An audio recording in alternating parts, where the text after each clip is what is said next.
The Kraft Foods Company presents The Great Gildersleeve.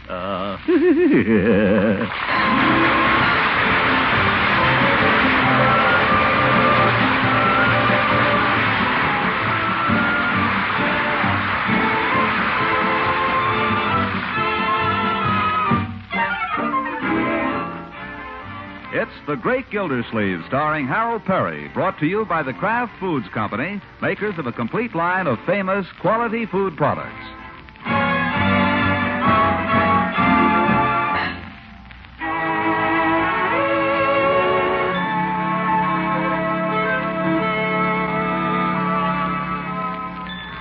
I don't know how it was in your town last week, but here in Summerfield, the clouds broke and the sun came out and the lawns began to show a little green.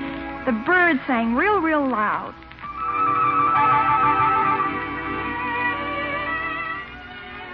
Or maybe it was just that windows were open for the first time in months.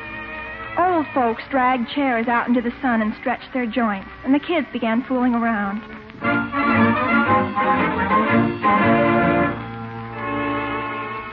People in general found themselves acting a little goofy. And suddenly, everyone discovered it was spring.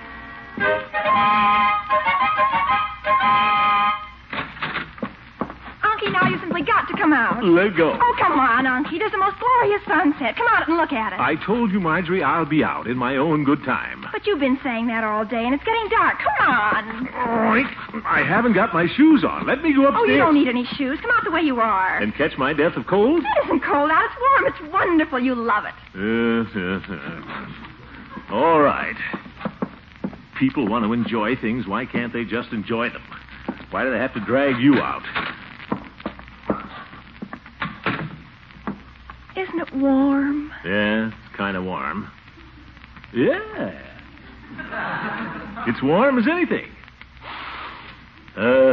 Smells good, too. By George, a regular spring day. Why didn't somebody tell me? Tell you? Why, it's wonderful. And look, my dear, just look at that sunset. Look. I was the one who told you about it. Where's Leroy? Has Leroy seen it? Oh, heaven knows where Leroy is. He went off after breakfast. Where's Bertie?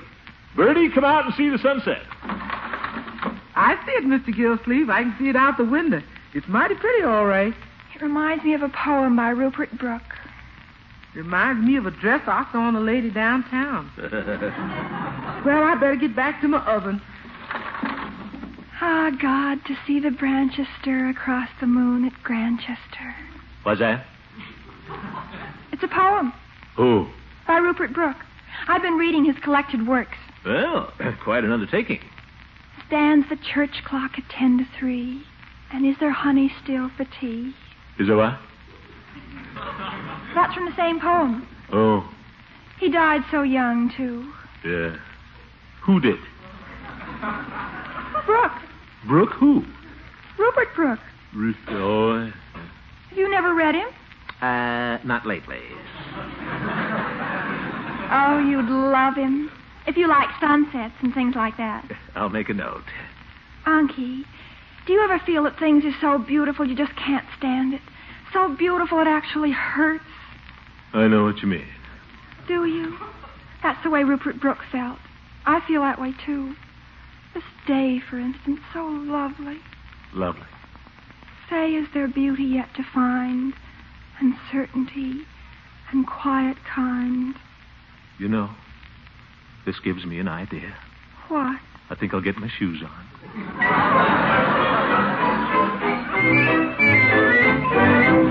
Yes, sir? Got an idea. Got an idea. Hello. Miss Fenwick?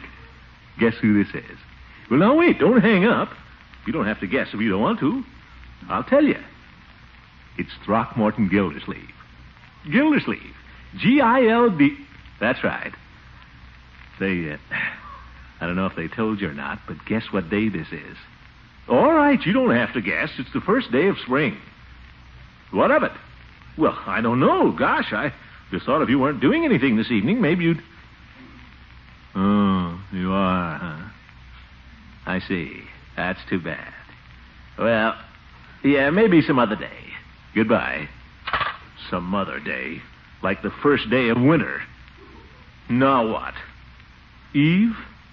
Not after she turned me down twice for that gym teacher. I'll die before I'll call her up. By George. Miss Gillespie, dinner. Dinner. Who wants dinner? All right, Bertie, I'm coming. Hey, boy, Joe! Leroy? I washed them. I'll clean my nails, too. What's for dinner, Bertie? Leroy, come back here. You can look at them if you want. Leroy, I think you might at least say good evening to your uncle. Hi, what do you want? Hi is not good evening. You want me to say it? Yes. Good evening. Good evening. Dinner is served. Yeah, I know. Wait for your elders. Sorry. What are you doing that for? I'm pulling out your chair for you. You needn't overdo it. Perfectly capable of pulling out my own chair. Marjorie? Yes? Good evening. Good evening. Put away the book, young lady. We do not read at the table. Oh, it's Rupert Brooke. I was just... I don't care if it's Edgar A. Guest. It's not polite to read at the table. Now put it away and join in the conversation. Go ahead and start some.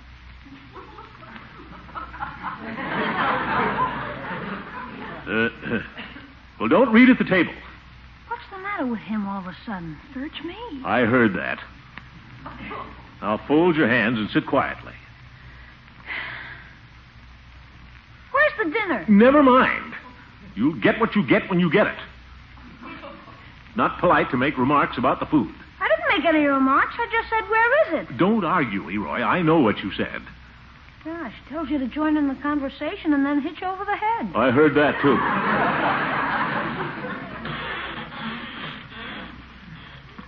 Well, Bertie?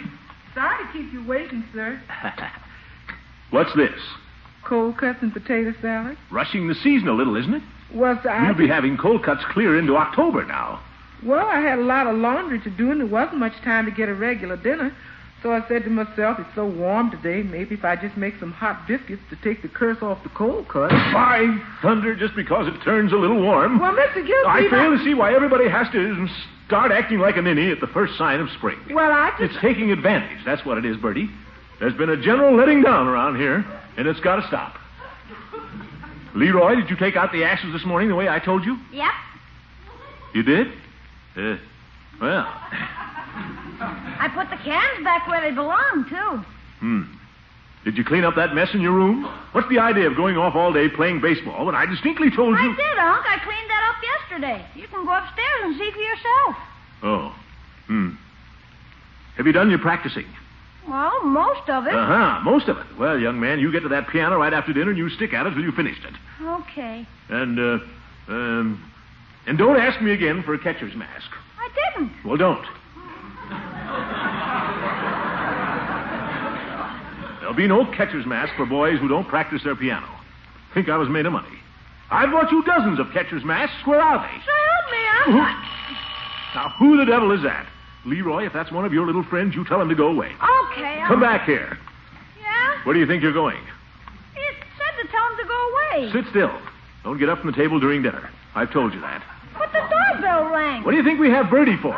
Bertie! Yes, sir? The doorbell. Yes, sir, I was just... Do not trouble yourself, Bertie. I will go.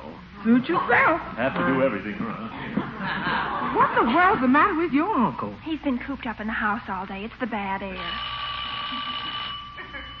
What's he standing there for? Why doesn't he open it? Took too big a bite. He's trying to swallow it first. Oh, it's you, Judge. Kind of impatient, aren't you? I do hope I haven't come just at your dinner time. Oh, I have. Yeah. Now, don't let me interrupt you people. You go right ahead. I'll just pull up a chair here and wait. Yes. I had an early supper myself, so nothing for me, thank you. Yes. What's on your mind, Judge? Hurry up and finish your dinner, Gildy. You and I are going to take a little constitutional. A what? Well, I thought it'd be nice if we took a little walk. Walk? Walk where? Well, nowhere in particular. I thought we might step out into the country a little. What for? It's such a lovely evening. Did you see the sunset? No. Marjorie, surely you saw it. I saw it, and I thought it was wonderful, Judge. So did Uncle Mort. Corniest thing I ever saw. All this fuss about spring. Old goat. They ought to have you in the ads for Bach beer. It's quite evident, Marjorie, that your uncle arose from the wrong side of the bed this morning. Gildy, you won't come for a walk then? I can't. Leroy has to practice his piano, and I intend to supervise him. Evening, Dad. Evening, Bertie. Can I set you a plate? Oh, no. I've already eaten, Bertie. Thank you. Another biscuit, Mr. Gilsleeve? Well, as long as you're here. Marjorie, may I ask what that is you have on your plate there? Is that cold tongue by any chance? Uh-huh. Would you like some? No. I had my supper. I just happen to be particularly partial to cold tongue, that's all. Get him a plate, Bertie. No. He's been sitting here trying to lap it up with his eyes. Now, really, I'm not hungry, Bertie. I've already had my... Well, if you insist. One piece, then. A little potato salad to wash it down? Well, a smidgen, possibly. I'm really not hungry. How about a biscuit? They're nice and hot. Oh, they look awfully tempting. Oh, give him the works, Bertie, and bring him a bib.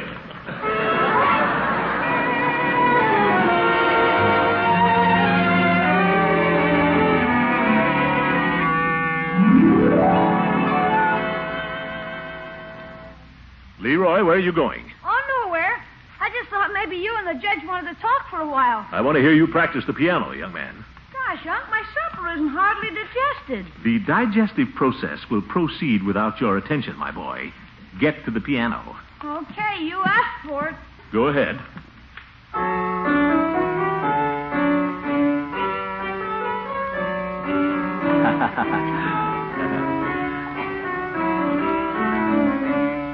Very nice. Pretty melody, nicely played. Wait a minute. I've heard that darn piece 1,000 times, Leroy. So have I. Weren't you playing that piece 2 years ago, my boy? Yep. That was in a different key. Ye gods! I used to play it in the key of C. This is in D. I got 2 sharps to remember. George, I can't understand it. Your teacher must... Have you got something else you're working on? Well, nothing but my new piece. Your new piece? What's that? Some symphony. Well, get it out. Let's hear it. Only been working on it about a week. Come on, let's hear it. And I'll watch you. Help you keep your mind on it. Where's the music? Had it right here yesterday. Maybe Bertie put it somewhere. Bertie wouldn't be putting your music anywhere but here. Now find it. Here it is on the bench. Huh? Say. Symphonic themes for little folk. Which one are you working on? Here it is, number 3. Symphony number 5 by Tchaikovsky.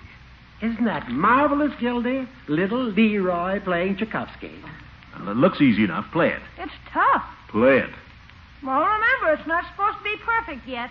We don't expect perfection, Leroy. Just do your best. Oh, brother. You're not helping, my dear. Go ahead, Leroy. Okay.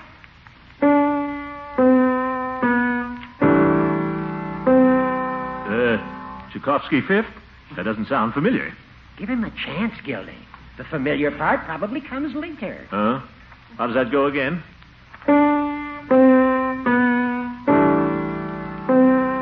By George. He's probably leaving out a sharp or flat. Who asked you? No. Let's see here.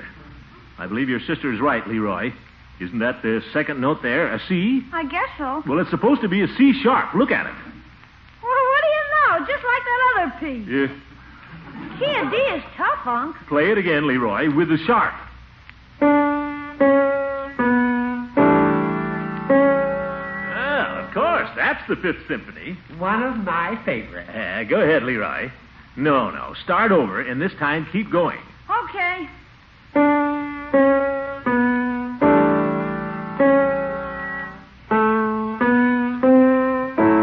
That's C sharp, Leroy. Where? There, you went right past it. Oh, yeah. Start over. Okay. Gosh, I told you it wasn't perfect. Perfect. 5 simple notes, and you can't even come close. Here. Now start at the beginning. C sharp, Leroy. C sharp. Don't take me up. I'm not going to touch you, but by George, you... Try it again. You don't have to play it fast. Play it right. I'm trying to.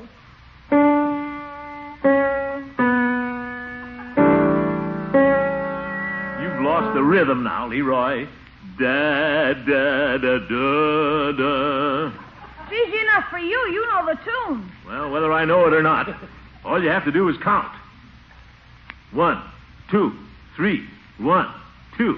Doesn't Miss Roots teach you how to count? Sure. Well, count. I don't know how. Yeah. 1 and 2 and 3 and...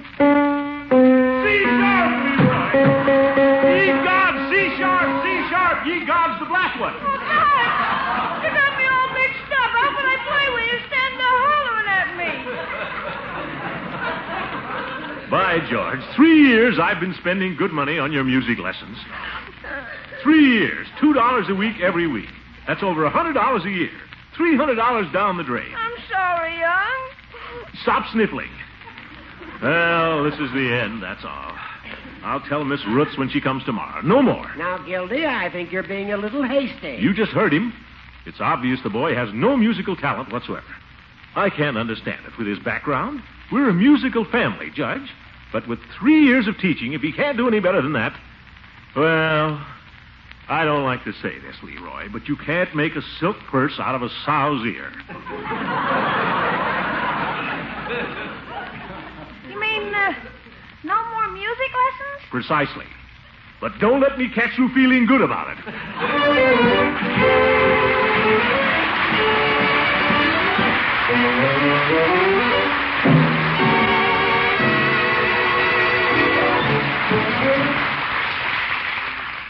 You know, there's an old saying that absence makes the heart grow fonder.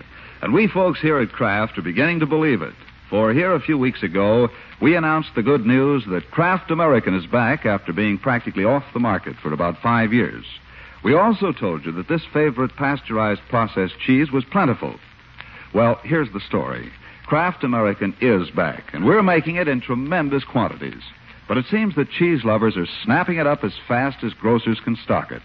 Never before have so many people wanted so much Kraft American. It must be that you folks have fond memories of Kraft American's delicious, medium mellow cheddar cheese flavor and of its wonderful cooking qualities. You never forgot those glorious main dishes it makes and those swell snacks and sandwiches. So if you've had a hankering for Kraft American and haven't been able to find it at your food store, it's because a lot of other cheese lovers have gotten there ahead of you. But we're doing our very best to supply food dealers. Yours should have another supply in a day or two. So keep on the lookout for genuine Kraft American.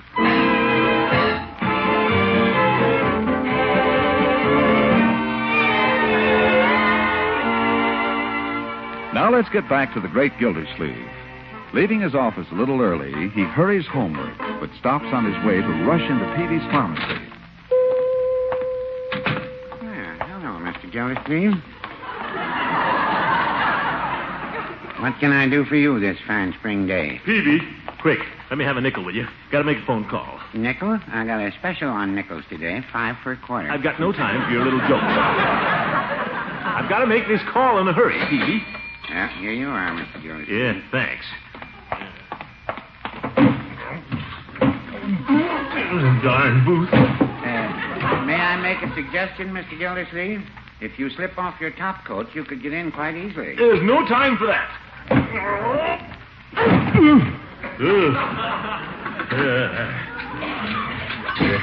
She better still be there.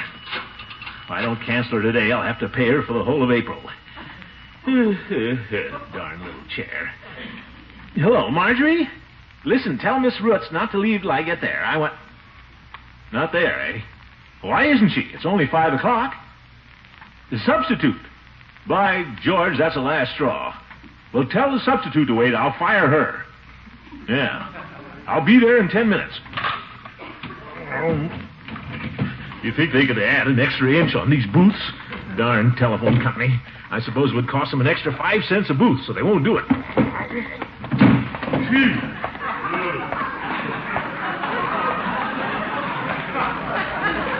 Here, Peavy, here's a dime. Give me another nickel and we're square. Yes, sir. Going to make another call? No. Oh, then the first call was successful, I take it. Yes. Call you didn't care to make from the office, evidently. It was nothing of the kind. This was strictly business. Mm-hmm. Mr. Gildersleeve, the amount of business that's transacted from that phone booth every year, particularly in the spring. This has nothing to do with spring. I was calling about Leroy's music teacher, if you must know, and I see you must. No. Come on, give me my nickel. Your nickel? Oh, yes. Gracious, I must have put it in my pocket. Here you are. Can I serve you in any other way, Mr. Gildersleeve? No thanks. I've got a special on spring tonic. Then I suggest you take some.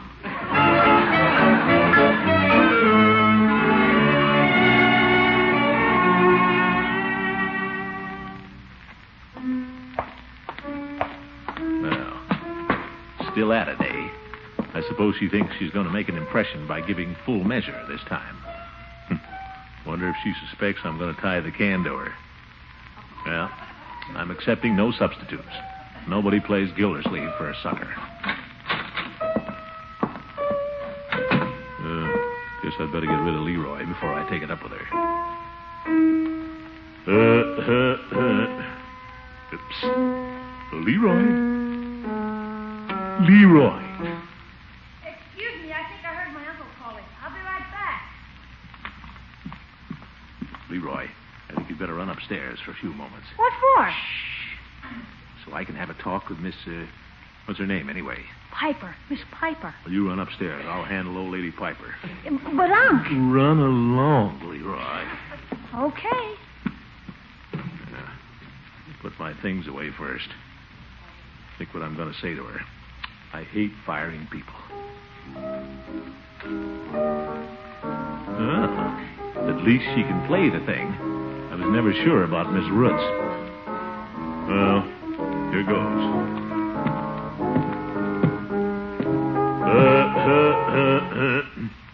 Huh? How do you do? You're Mr. Gildersleeve? You're the piano teacher? Oh, yes. But I have to explain about that. You see... Why, you're young enough to be taking lessons yourself. Oh, I'm not so young. I've been teaching for 2 years, but not in Summerfield. Not in Summerfield. No. You see, I've just come here. Just come here. Miss Ritz was kind enough... Well, she felt she needed help, and she hasn't been very well anyway. Hasn't been well, no. So she's taking the more advanced pupils and turning over some of the less promising ones to me. Less promising? Oh, dear. I didn't mean to say less promising. I meant, well, less experienced. Oh, that's all right. Leroy is less promising. He's less promising than almost anybody I know. Oh, I wouldn't... But he's my nephew, and I'm stuck with him.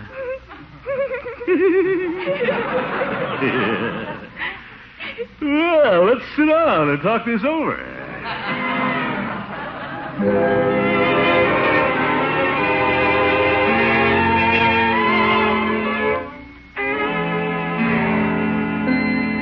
Leroy, my boy, step into my study, will you please? Is she gone? Yes, she's gone. Step into my study. Me? Yep. In your study? Yep. Gosh, I haven't done anything. Honest, Unc. You have nothing to be nervous about, my boy.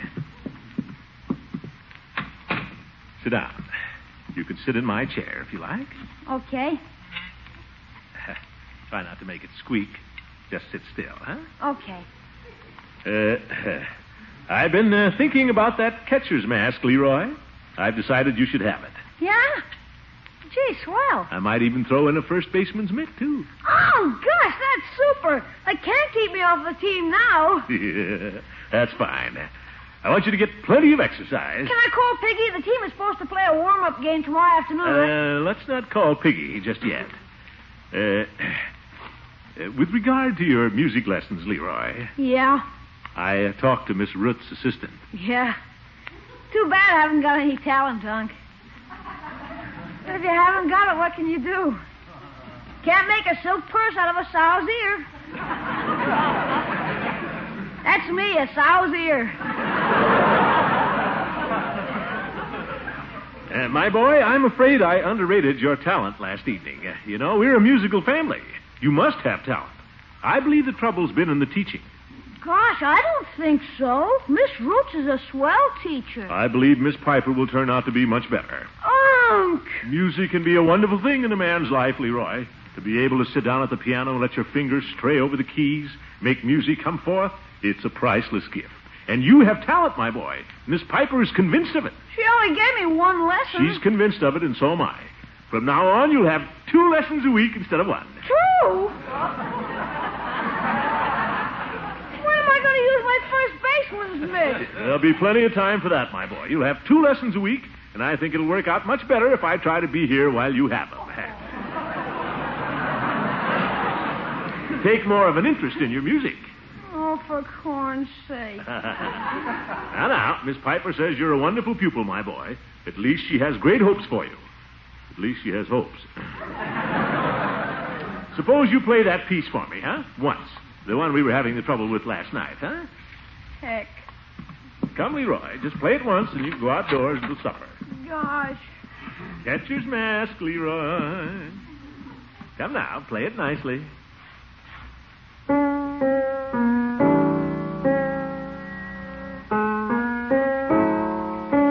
Bravo, Leroy. Beautiful. Yes, sir. She's a real teacher.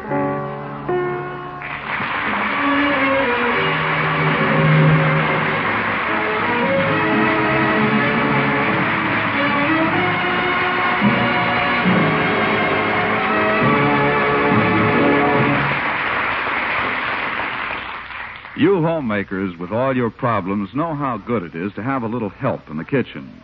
Well, here's a big help for you when it comes to meal planning. Velveeta.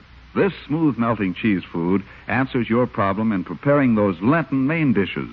It's so good for cheese sauce and baked dishes, combined with macaroni, seafood, or half a dozen other foods. Another big help is Kraft American, the real Kraft pasteurized processed cheese that always melts and toasts to perfection. This old favorite is back on the market now. In fact, we're making more Kraft American and Velveeta than ever before. However, so many cheese lovers have had such a hankering for Kraft American that we're having a hard time trying to keep food stores supplied. So when you shop for Kraft American, if your dealer happens to be sold out, try again in a day or two. He'll have more soon. Just remember that when you buy genuine Velveeta and genuine Kraft American, you're getting dependable quality every time.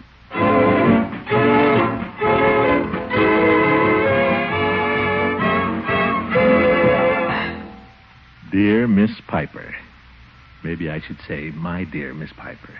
No, she might think that I... Dear Miss Piper. Enclosed fine check in the sum of $16 in payment for Leroy's lessons for the month of April. Yours truly, No. Yours sincerely? Sincerely yours. Faithfully yours. Not bad. Always yours. Yours always. Yeah, maybe that's going too far. Your friend. No harm in that. Your friend. No, I better play it safe. Yours truly, Throckmorton P. Gildersleeve. Good night, folks. The Great Gildersleeve is played by Harold Perry. It is written by John Whedon and Sam Moore. The music is by Jack Meakin. Included in the cast are Walter Tetley, Louise Erickson, Lillian Randolph, Earl Ross, and Dick LeGrand. Stay tuned in now for Duffy's Tavern, which follows over most of these stations. This is John Lang saying goodnight for the Kraft Foods Company and inviting you to listen in again next Wednesday for the further adventures of the Great Gildersleeve.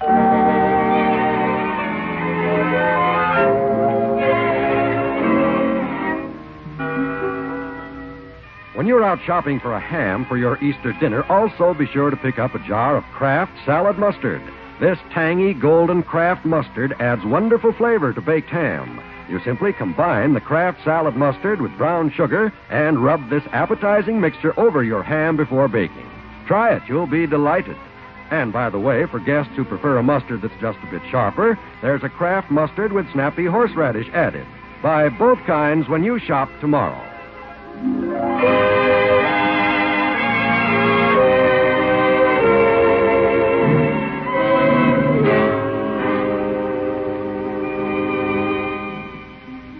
This is NBC, the national broadcasting company.